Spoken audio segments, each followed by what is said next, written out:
पल पल ढल ढल गई है सारी दुनिया से मैं भूल चले।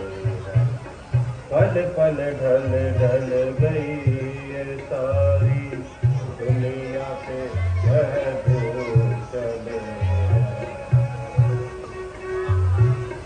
धन दौलत और मान खजाने, धन दौलत और मान खजाने कुछ दिन के हैं ये बहाने। पल पल ढल ढल गई है सारी दुनिया से वह भूल चले हैं।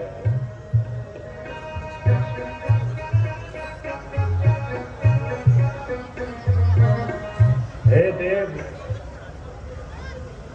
क्या मेरे भाग्य में यही लिखा था कि मैं संसार से इस प्रकार खाली चला जाऊं? शोक क्षत्रिय वंश के कलंक का टीका मेरे ही मनहूस माथे पर लगना था। हे भगवान,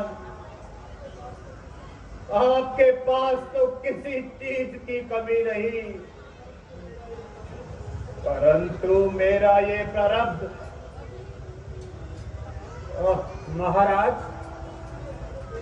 आपकी ये हालत देखकर तमाम सभा का दिल बैठा जा रहा है और प्रत्येक अपने अपने ख्यालों के घोड़े दबा रहा है, परंतु आपकी ये पहेली किसी की भी समझ में नहीं आ रही है। आज आपके चेहरे पर ये असाधारण सा उतार चढ़ाव देखकर सभी का मन विचलित हो रहा है। आप शीघ्र ही अपने मन की बात बताएं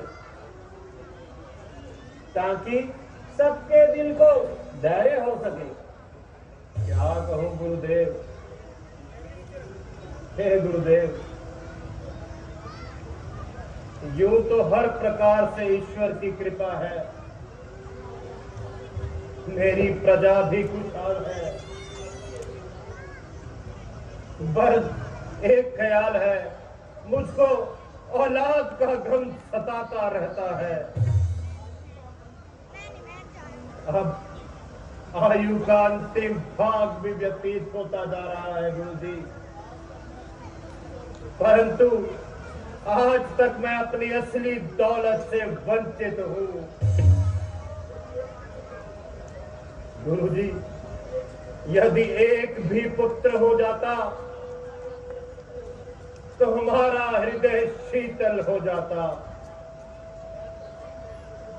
यह तमाम ऐश्वर्य मुझे काटने को आते हैं गुरुजी। आखिर कौन सी आशा पर मैं अपने आप को तसल्ली दूं? किसी ने सत्य कहा है, चांद चढ़े सूरज बवे, दीपक जले हजार, जिस घर में बालक नहीं वो नकद अंधियार। अफसोस, अब इस राज्य के गैर ही मालिक होंगे। हे ईश्वर, तेरी लीला भी अपरंपार है। हो नहीं संतान तो इच्छा नहीं धन धान की, भोगने वाला नहीं तो यह सुधा किस काम की। महाराज, आपका ये रंजोगम बिल्कुल ठीक है। वह घर घर नहीं, एक तरह का शमशान है जिसमें कोई बच्चा खेलता हुआ दिखाई ना दे। औलाद जिंदगी का सहारा और आंखों का तारा होती होती है। आप शीघ्र ही श्रृंगी ऋषि जी को बुलाइए और समस्त यज्ञ सामग्री तैयार करवाइए। मुझे पूर्ण आशा है ईश्वर आपकी मनोकामना अवश्य पूरी करेंगे। महाराज, मुनि जी का फरमाना बिल्कुल ठीक है।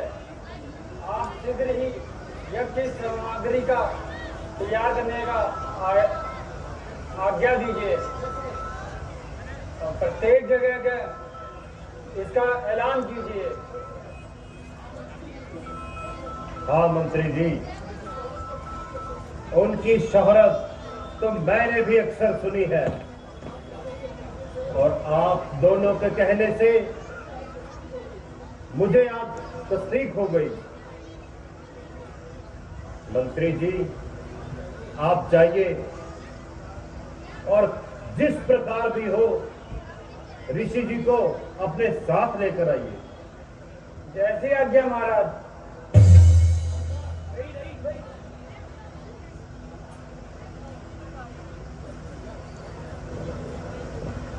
मुनि जी, श्रृंगी ऋषि जी आते ही होंगे। मुझे आशा है कि श्रृंगी ऋषि जी आएंगे और मुझे इस दुख से दूर पहुंचाएंगे। गुरुवर, मंत्री जी को गए बहुत दिन गुजर गए, परंतु अब तक लौट कर आना नहीं हुआ और ना ही कुछ समाचार आया है। गुरुवर, मेरे हिसाब से का स्वामी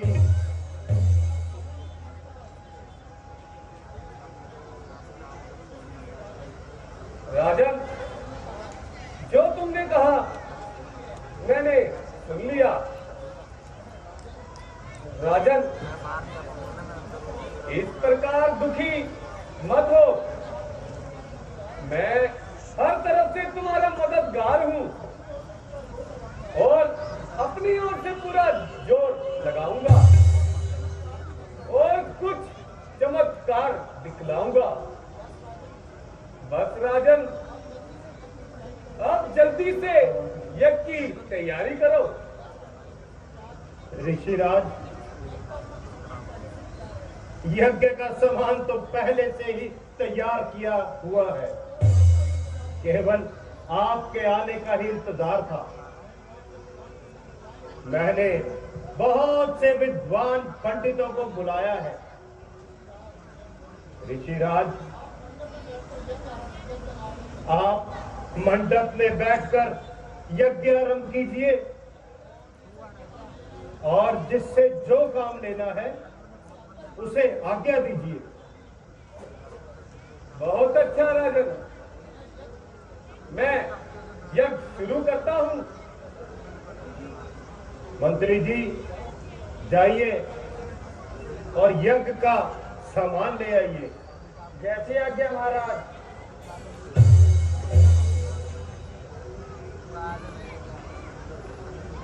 बैठिए ऋषि जी।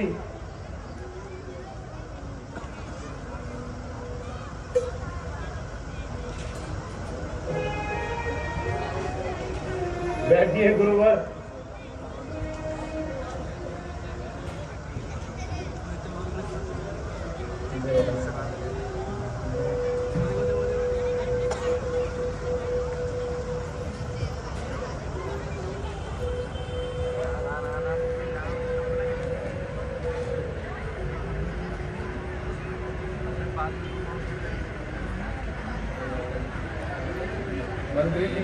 मंत्री जी, जाइए, रानियों को दरबार में लेकर आइए। जैसी आज्ञा महाराज।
मुझे और मेरी रानियों को पुष्प रूपी प्रसाद भी दे दीजिए। हम उसी को आपका आशीर्वाद समझ के रख लेंगे।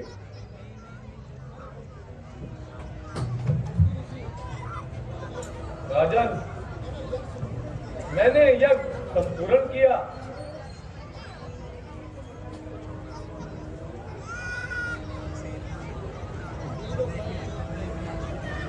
राजन, ये लो फल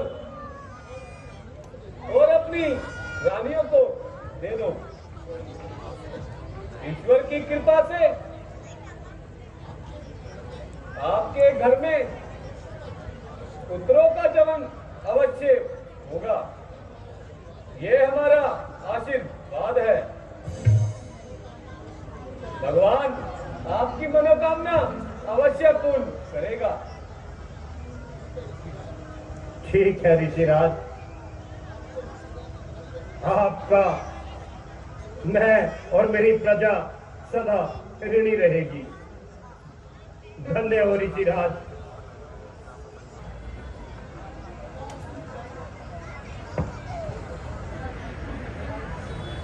मंत्री जी, कुछ समय से प्रजा की कुशल पूर्वता का कोई समाचार नहीं आया। यदि कोई नया समाचार हो तो हमें सुनाइए। महाराज, आप जैसे धर्मज्ञ के राजा हो, वहाँ प्रजा को किस प्रकार का कष्ट है? ठीक कहा मंत्री जी,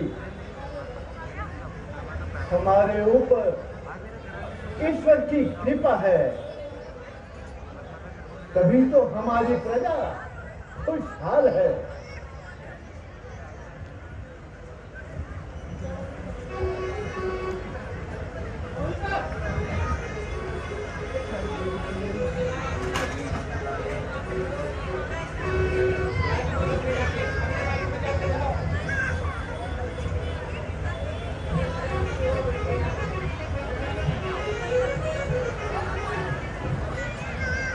है मंत्री जी, ये क्या सुन रहा हूं? ये मेरी प्रजा का क्या हाल हो रहा है? ये कैसी हाहाकार हो रही है?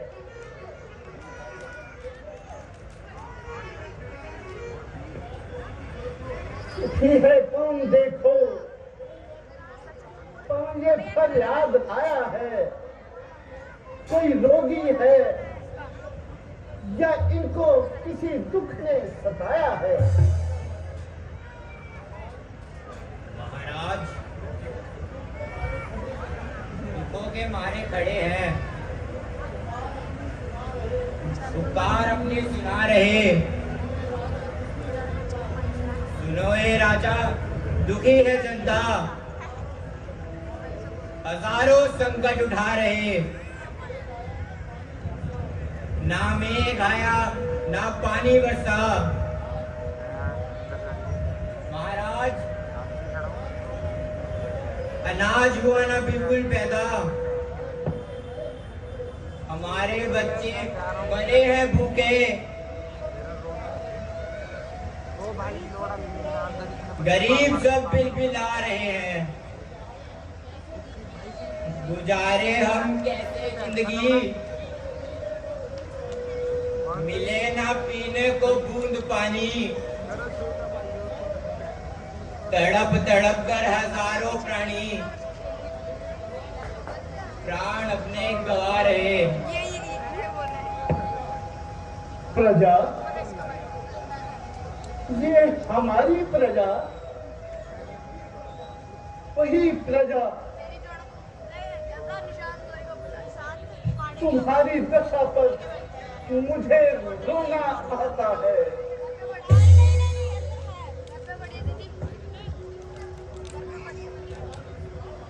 भला किस काम आएगी मेरी संपदा सारी? पूरी है राज्य में मेरे जो सारी प्रजा सारी।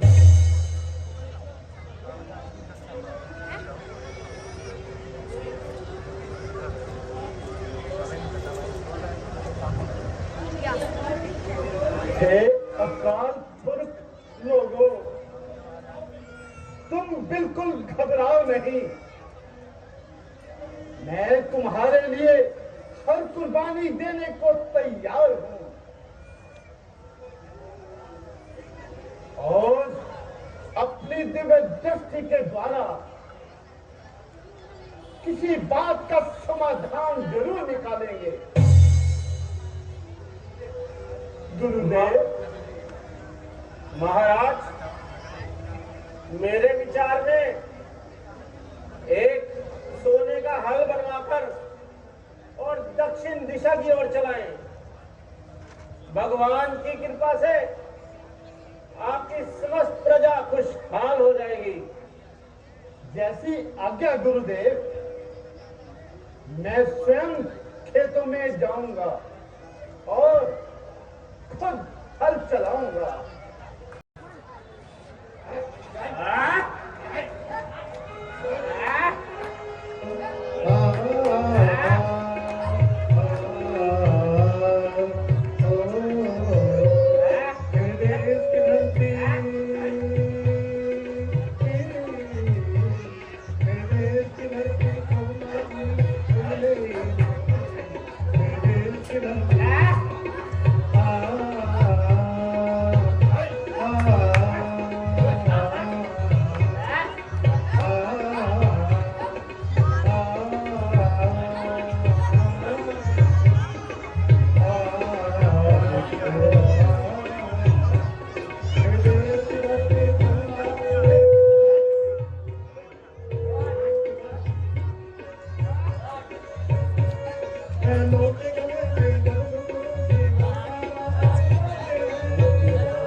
किसी चीज में फंस गया है।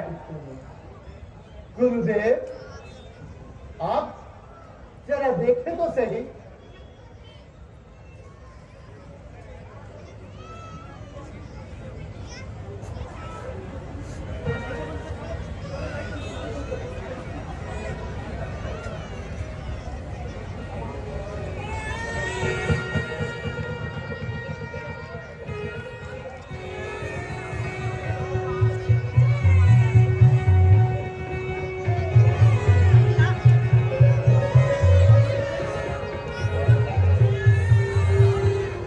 महाराज, महाराज देखिए, ये कोई दिव्य कन्या है। आपके घर पुत्री नहीं थी, भगवान ने आपको पुत्री दे दी और आपकी मनोकामना पूर्ण हो गई। ये कोई महाशक्ति है। गुरुदेव, इसको ईश्वर की कृपा ही कहिए। इसका नामकरण कीजिए। कितनी सुंदर कन्या है। गुरुदेव। जी महाराज, कहिए। इसका नाम सीता रखा जाए। जय हो गुरुदेव, आपकी जय हो। तथास्तु।